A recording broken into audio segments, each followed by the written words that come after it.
Damien, welcome. Hi Joe, how are you? Good. Look, 3 points, a shitty performance, 1-0. You're welcome. It's what the man promised. It's what he gave us. Yeah, that is true. That is true. So, where do you want to start, Joe? Because I feel there's lots of ways we can go in this. So I'll let you take the lead there and ask a question. Okay. Well, I think let's almost do it in real time to be fair to him. What was your reaction when you saw the formation? Because that's been much talked about. He was asked about in the press conference and he said, look, formations are different. They're open to interpretation. You can have our formation and push your fullbacks high and be very attacking. It's not necessarily defensive. So I don't agree with the criticism that five at the back was wrong. Yeah, I mean, look, you're subliminally sending a message when you pick a formation to your team. So when you show up at training the day before the game or whenever you decided to go with this and you read out the team and it's flat back five, I mean, there's a message comes with that. We're going ultra solid. Um, Obviously, when I first saw the team, I was trying to work out what it was. It was only when I saw the game unfolding that I realized what the system was and how we were implementing it.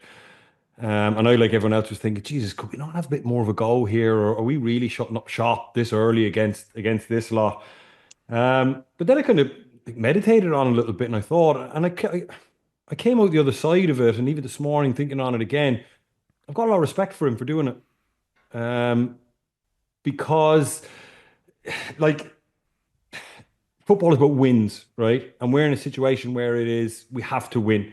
And he decided that today isn't about the future of Irish football. Today isn't about where we're going in the future, because that's probably in all reality going to be a question for somebody else. He was tasked with a job, and that was getting us to a playoff at the very minimum for a World Cup. And he's decided, I don't care what anyone thinks. And he knew it was a huge risk, because let me tell you, if he set up like the way he did last night and we did not win that game, there's a good chance the knives would be out for him this morning, and there would be a large cry for him. No, you could argue that that's easy for him because his tenure is probably going to be up in 2 games anyway. So it was almost like, I'm just going to do it, F the lot of you, and I'm going my way about it. So I do have a lot of respect for him for doing that. And ultimately, he got the win by hook or by crook, and it doesn't matter. We stayed in that game, and he made sure the way he set that team up with a flat back five and four midfield in front of it, that we weren't going to concede. And it is very, very basic. We're not going to concede, and I'm going to hedge my bets that I've got better players than they do, either Evan Ferguson, or through set plays, or the fact that we will conjure something out of nothing potentially. But I don't trust this team defensively. I don't trust us to keep a clean sheet. So I'm going to play a certain way. And it is zero risk, and it is not very progressive, and it's not sustainable as well. That's the other thing. I mean, you can do that for one game, because if you play like that, at the very best, you're going to stagnate as a team. And if everyone else is around you is moving forward, you're essentially regressing. But for the night that was in it, he had a plan and he executed it. Yeah. And he's probably entitled to think to himself, we're not exactly a you score one, we'll score two, and on we go kind of team. Like, us conceding is a big deal. And so I can understand him saying, well, that's our first kind of port of call. So first 10 minutes, actually, Ireland started okay. And then the game drifted away from us. He was asked, like, what's the big reason for the performance? Because he did not pretend it was a good performance afterwards in the press conference. And he said nerves, meant we were out of sync, meant we were passive, didn't want to make mistakes. In the main, we were just a nervous team. Yeah, look, he could say whatever he wants. He got exactly what he wanted last night. He can say that it was nerves. We didn't play well. He didn't want us to play well last night. He had no interest in us in playing well. He had an interest in us keeping a clean sheet. And he can go in the media all he wants and express, "Oh, we should have done better." In reality, he knew what he was getting last night as soon as he picked that formation, and as soon as he knew the way it was going. Now, he can't come out and say that, but because he'd get crucified. But he can come out and say, "I expected a little bit more." But when you play, like I was thinking about the formations this morning, like when you play five at the back and four in midfield, I'm going to come to the defense of the midfield players a little bit here. We did it last time as well, in terms of the spaces they were asked to cover, and we can get back into that as well. Um, it's very hard as a midfield player. If you've got five at the back, flat four across midfield and one up front, and you win the ball back and the ball comes into Jason Malumbi for argument's sake, you got five players behind you and three alongside you and one in advance of you. Now, I don't care who you are or how good you are. For you to take the ball in the middle of midfield and find the one player that's forward, i.e. Evan Ferguson, with two centre backs around him is very hard. So your only options, half your team is behind you.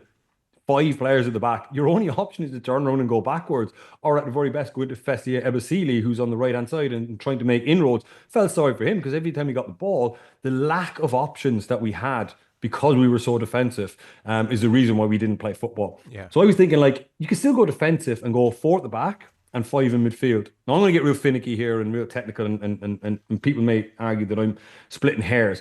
But if you go four at the back and five in midfield, if you win the ball back and same ball is flung into Jason Molumby in the middle of the park, your two wide players on the outside of that midfield five can sprint forward 20 yards. And all of a sudden, you've got three players ahead of the ball, and you've still got the three in midfield. Now, if depending on how you set your three up in midfield, for argument's sake, you go 2 6s and 1 8, that ball gets into Jason Molumby, who's the number 6. You've now got four players ahead of the ball. So you've got your number 8 in front there, you've got Evan Ferguson, you've got your two wide players.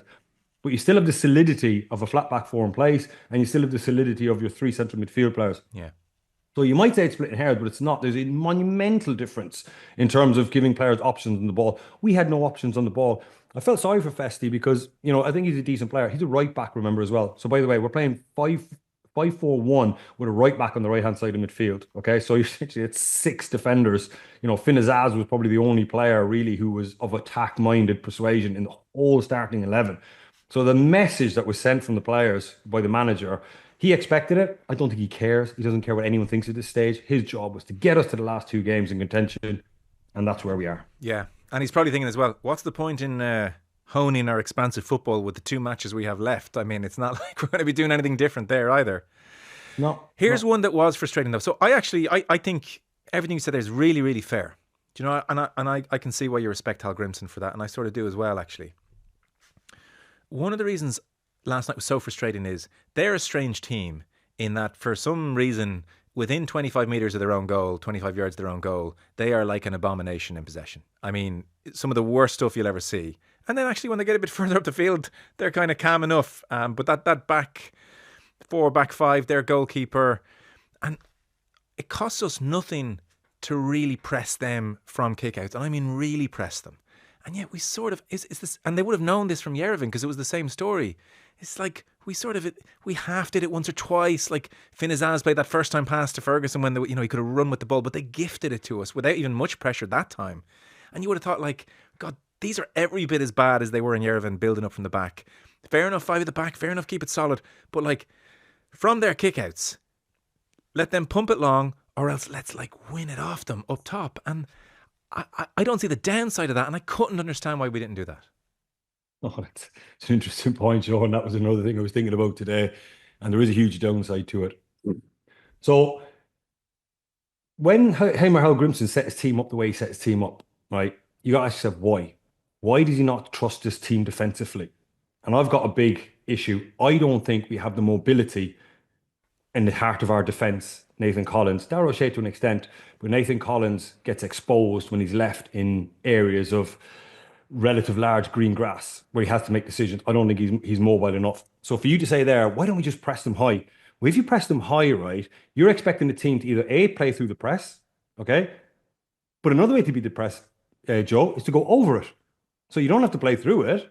They can have one pass back to the goalkeeper and it gets slung. And all of a sudden, you've got Nathan Collins and Darragh O'Shea isolated on their own on the halfway line.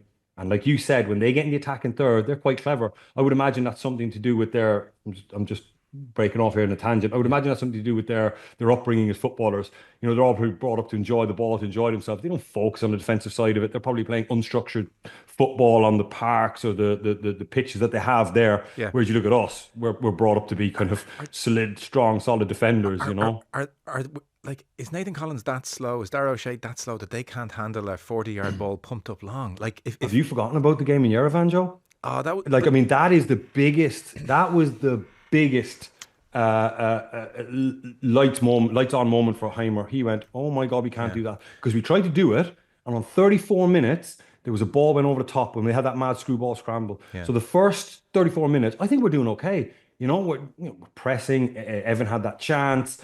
And then all of a sudden, one ball on 34 minutes where Darragh O'Shea lost his footing and the ball came across and hit the bar and came out.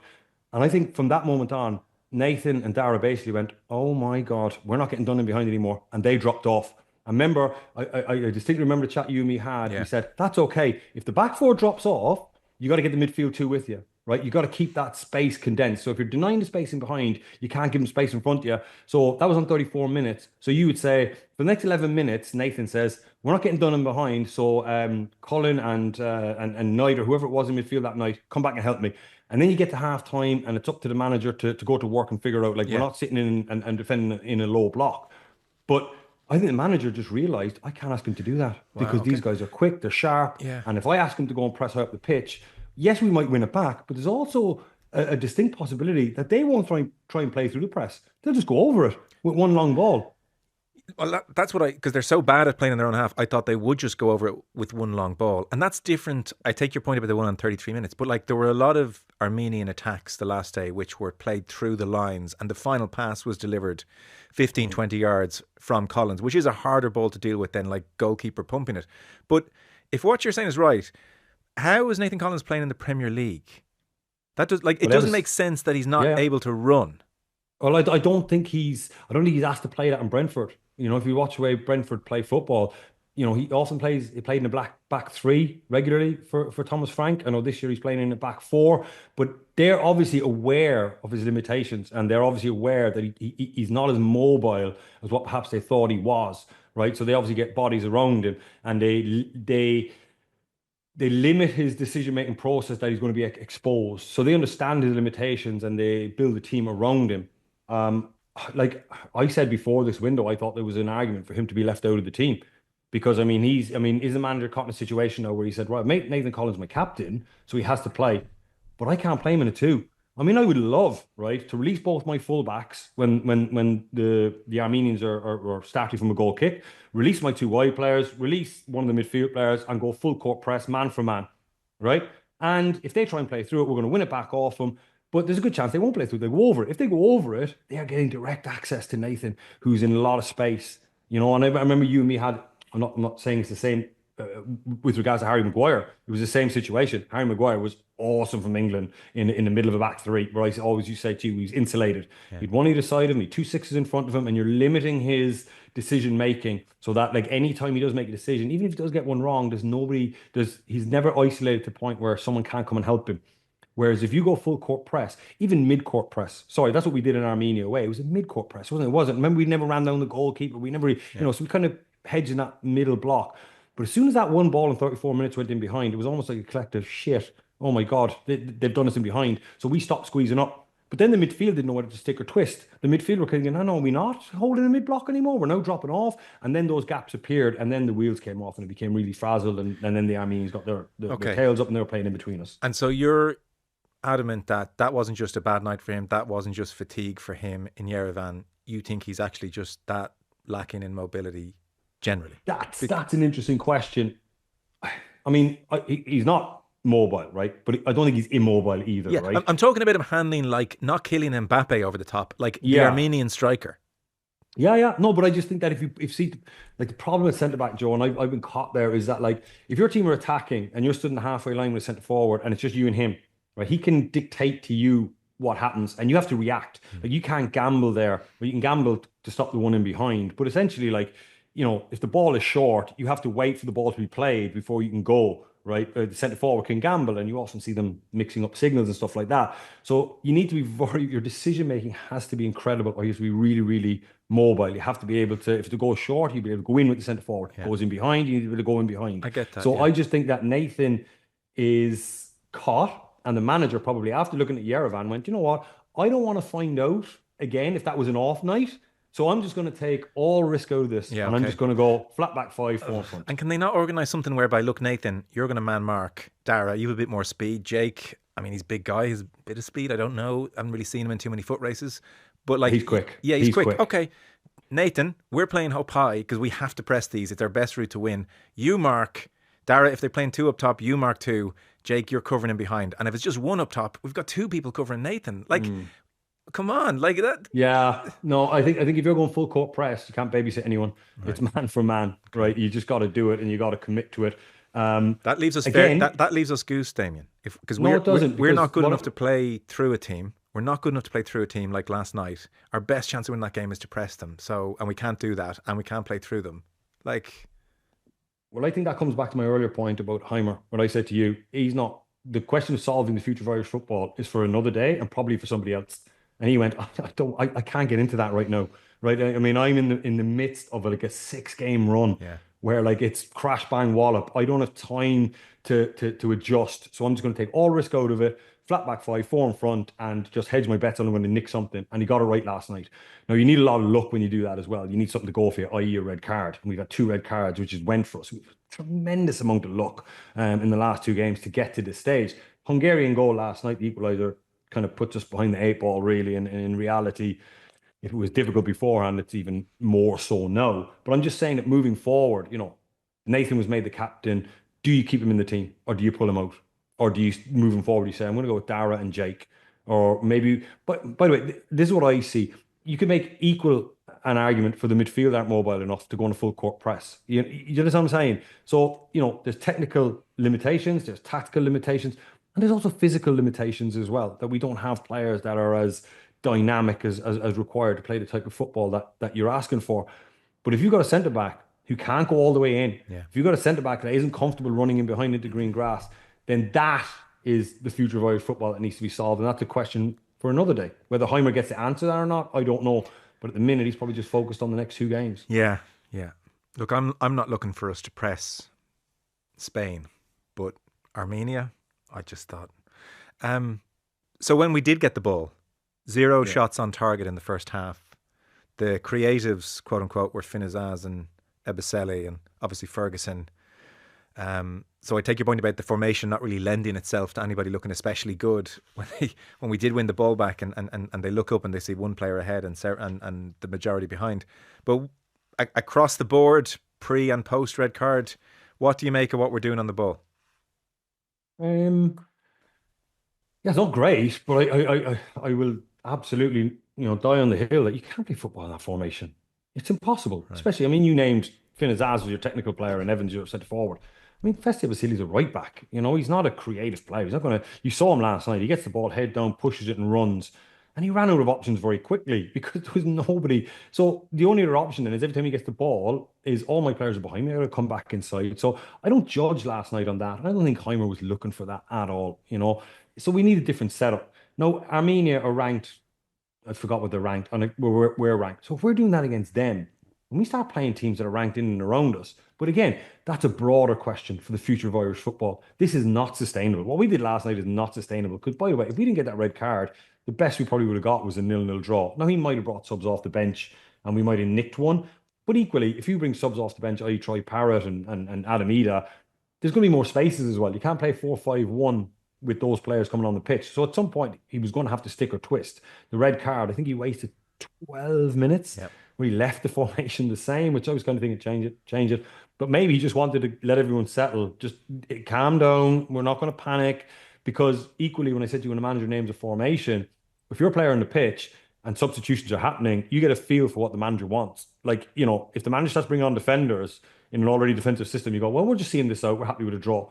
If he starts bringing on attackers, subliminally, you're kind of going, or, in your head, you're going, oh, we're going to go and win this. So, everyone starts running forward a little bit more. So last night in isolation was acceptable. It's not sustainable going forward. But what I do have a level of respect for Heimir is that he did it. And I think that was probably the accusation that we labelled at the previous manager, Stephen Kenny, is that he refused. And if Stephen Kenny would have done that 1 or 2 more times and got 1 or 2 more results, there's every chance he'd still be in the Irish job. Such was the feeling of goodwill for him. Heimir could easily have shut up last night and said, no, we're going to play the same we did in Yerevan. We're just going to execute it better. We didn't execute what we were trying to do in Yerevan for whatever reason, whether it was fatigue or whether it was, the pitch didn't suit us, or it was the heat or whatever it was. So we're going to do the same thing and we're going to execute it better. He didn't. He went, I'm taking all options off the table. Okay. This is 0-0 after an hour. And then I've got subs where I might be able to twist. But worst case scenario, I'm going to hedge that we're going to nick something and this is going to be a shitty 1-0 to quote him. Okay. And who are we to say that was wrong, I guess, maybe when you put it in those terms. So he's just nobody remembers the performances, Joe. We remember the fact that we beat Armenia, which was the first competitive home win in God knows how long. I was reading statistics this morning. I was like 2017 or something by the time we last won a qualifier at home or, outside of a Nations League. Right. It was just crazy stuff. Yeah. So he got a win. Not particularly aesthetic, but we're alive with Portugal coming to Dublin next window. And hopefully we're still alive going to Budapest. Yeah. Yeah. How do you think? So Evan Ferguson scored. So Mm. like all is forgiven. I hadn't had a chance to just see him for Roma, but you're hearing great things and playing well and like super fit and super sharp, and that was kind of the criticism, I suppose. I appreciate we're talking about a very young player finding his way in the game, but that was the criticism last year, that there was a lack of kind of sharpness post the injuries and everything else. Um, it's obviously a thankless task up there, but how do you think he's moving, like in general play? Yeah, look, I mean, you got to understand the type of player that Evan is. He needs bodies around him. That's what he always had at Brighton when he burst on the scene. You think the way Brighton play, you got focal point as a number nine, and then there's pieces fall into place around him. You know, midfield players coming up in front of him as he was back to goal in front of him, where he's getting balls rolled into him and he's linking the play. He's got wide players stretching it in behind as well. So if you're a centre back and you see a wide player making a run in behind, you might hold your horses a little bit. Whereas last night there was no threat in behind, with the exception of Festi. So two centre backs could afford to go as tight as they wanted. So it's not a fair judgment of him. He's doing okay in Roma, from what I can see. I know he was out of the team, and people are still going on about this injury issue, which I don't really buy, to be honest with you. It's something that's been kind of irritating me. You always see Evan Ferguson's named with the caveat of like, oh, struggling with injuries. Um, have we time, Joe? Can I go off on like a You can do whatever you want. okay? So essentially, right, clubs with That's the first time you've ever checked anything with me, by the way. Why set this precedent? no, because you brought up Evan, and I've been kind of thinking about this as well for a while. Is that like so the way clubs and managers work now with players that are carrying injuries, right? If Evan Ferguson's at Brighton or at West Ham and he's struggling with an injury, right? The manager's going to call the physio and say, "What's wrong with him? I'm getting Evan Ferguson at 50%, right?" And I say, "Well, he's got this issue with ankle. Take him and fix him. And if it takes 6 months, fix him, please, and give me 100% Evan Ferguson." The days of players limping through training are done, because getting 50% of Evan Ferguson over 2 years is a waste of time, right? So even if he's not injured and someone says to me, look, Evan's not fit, he's only like 70% fit, the manager's going to say, right, take him. I'm going to remove him from the group. He's going to go back with the process when you get injured is you obviously go into the physio room and then you go outside with the physios and you run through some movement. And then maybe about 2 weeks before you go back training, you go back in with like the return to play fitness staff, right? And they'll just absolutely put you through, replicate all the movements, all the heart rate spikes that you're going to get in a game, just in unopposed exercises, dribble tracks, sprints, high intensity runs, blah, blah, the whole 9 yards, right? So that he would say, the manager would say, if Evan Ferguson is only 70% fitness and he's not injured, take him, please, for 3 weeks. Okay. Run him through this return to play protocol, get his heart rate used to it. But 50% Evan Ferguson is of no use to me. So I dispel that myth straight away. Evan Ferguson was fit in terms of injury wise, and he was fit in terms of um, cardiovascular, or being able to run. If he wasn't playing well, it might have been a lack of confidence. It might have been the fact that the West Ham move didn't quite work out for him. I'm not sure what it was, but to continuously see Evan Ferguson's name like struggling with injury, like, oh, he was left out of the Roma team because he's struggling with an injury. Yet he comes in, he plays 2 games for us. Do you understand what I'm saying? Like, Yeah. if Evan Ferguson was out of the Roma team with injury, there's not a cat in hell's chance that Roma would let him come away with Ireland. They'd have said, Evan, you're struggling with ankle injury, pal. You're staying here, and we're getting your ankle injury right because we got a Serie A game next weekend, and we're getting you ready for that. Or, we don't think you're fit enough. We're going to run through these. That's why I asked, Joe. It was a bit of a mad kind of rant there. That was off topic, to be honest with you. But anyway, that's just the way that world works. Yeah. And if Evan's fit and playing, or if he's on the bench, then there's a good chance that he's fit in the two aspects that I mentioned. Yeah. So Portugal in Dublin Thursday. Is that going to be every bit as defensive as it was in Lisbon from an Irish point of view? You just sit right back there, 5-5-0 when the occasion calls for it, and try to keep it 0-0 until 20 minutes to go, and then see what happens. Is that pretty much what to anticipate? Yeah, absolutely. And that's why the goal for Hungary last night was a bit of a double whammy for us, as they now come to Dublin needing something. In reality, if they'd have beat Hungary last night, that was them pretty much done, or actually done. So you might have got a rotated Portuguese team, or you might have got, a weakened Portuguese team, which would have been great for us. But now they're going to have to come and probably rubber stamp it. Unless mathematically are they done already? No, Possibly. no, But they need something. But they know they have Armenia last yeah, game. exactly. So And at home, they won't want that. So I mean, listen, if they had 2 games to spare, we might have got a different Portugal. So, but again, that's fine because you've no choice in that. Like what the manager did last night was an actual choice. It was a conscious decision to do what he did last night. Against Portugal, you don't get that. You can set up whatever system you want. You're still going to end up with 10 players, all hands on the pump, really. And that's the way it is. And that's fine. We always Yeah. accept that. When you play Germany, France, England, Portugal, any of the big hitters, you're going to get pushed back and put up against it. And then we're just hoping that we get a little bit of lady luck. That, Ronaldo has an off night or doesn't play, or we get a penalty, or we get a set piece, or a red card, or something goes our way, because that's what that style of play requires. Again, having two attacking players in the team against Armenia last night was questionable. I'm not surprised. I wouldn't be surprised if you didn't have any, in the team, in terms of maybe just one in Evan Ferguson. And you just go with like a real workman-like team to try and get it over the line. And then hopefully it's all to play for in Budapest. Yeah. Any bright notes this campaign? As in this last week, Seamus Coleman, everybody just falling a little bit more in love with him. Just that kind of Gary talked to Monday about personality. I know you heard the chat. Again, even we were saying earlier in the podcast today, that first 2 minutes he throws his head in. There's like a personality there, and you kind of think he's leading. Like follow That's that. experience. Just That's follow experience. experience. That's experience. I So feel like he was. I understands. feel like he Yeah. was doing it at 24 though. I feel it was in him. Yeah, listen, that's he's with age comes experience, and he understood the task last night. He's been down the road of playing these big teams before, and he's probably learned harsh and valuable lessons of getting beat against the likes of, so I'm referencing the Portugal game first. So he's understood what that's like and what's required to get it to injury time at 0-0. Unfortunately, we couldn't quite get it over the line. And then last night, Armenia at home, he's experienced enough to listen to the manager pre-match and his way he's setting his team up, and then he will read between the lines and understand exactly what the manager's looking for. And Seamus delivered it. He was superb. We only wish that he was Benjamin Button and he was getting a little bit younger. He's not, unfortunately, but you're hoping now that the current players in the squad are looking to him and they're going, I want to be like Seamus. I want to have that respect, that adulation, that kind of status that he carries now in the national team. So that's where it's important. That's where having him back in the squad is huge, because he gets to set that example. It's not necessarily sitting down speaking to those players, but you're hoping that the likes of Nathan, Dara, Jason Malumbi, Evan, all these guys that are going to be the backbone of our national team for the next 10 years are looking at Chambers and going, I want to be like that. And that's when you get good culture. That's where you get it. When senior players are behaving the right way, the younger players coming through, look at those senior players and go, that's how you do it. I'm going to be just like him. And you replicate it. And then obviously you bring the young, and that's how you get, really successful teams moving forward, as opposed to, selfish senior players who are just doing it for themselves. And then the young players aren't getting the leadership that they need, or they aren't getting the direction that they need.